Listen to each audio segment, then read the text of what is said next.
Et nyt vielsesritual for homoseksuelle par blev præsenteret i mandags, og nu har den første salme til homovielser også set dagens lys. De gamle salmer oser nemlig af heteroseksualitet, mener salmedigteren.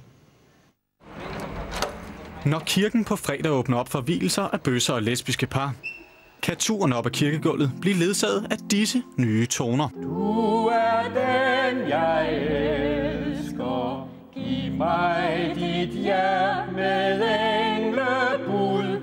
Brus ordets nye styrke ud. Kirkesanger og salmedigter Anne Vad har nemlig skrevet en helt ny salme, specifikt til brug ved kirkelige vielser af par med samme køn.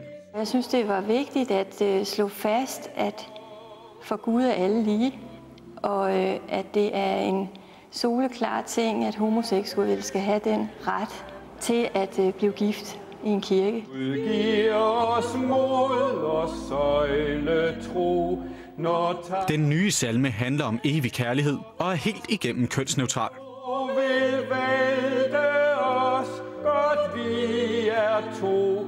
Gud giver os ro.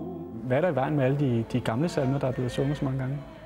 Altså, det er jo det her med, at man har dem traditionsmæssigt på en særlig måde på ryggraden.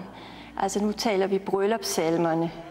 I blev skabt som mand og kvinde. Det duer jo ikke. Salmen kan allerede komme i brug i denne weekend, når de første homoseksuelle par bliver gift. Og Anne Vad håber naturligvis, at hendes nye salme også vil få et langt og lykkeligt liv. I første omgang håber jeg selvfølgelig, at de vordende homoseksuelle ægte folk, de vil bruge den, men den kan bruges af alle. Den favner bredt, og det er jo en af pointerne i den, at for Gud er vi alle lige. I kærligheden Gud har vagt, Gud elsker alt skabt. Ja, og så smukt sluttede kulturen på News for denne gang. Vi er tilbage igen i morgen kl. 20 på Getsyn.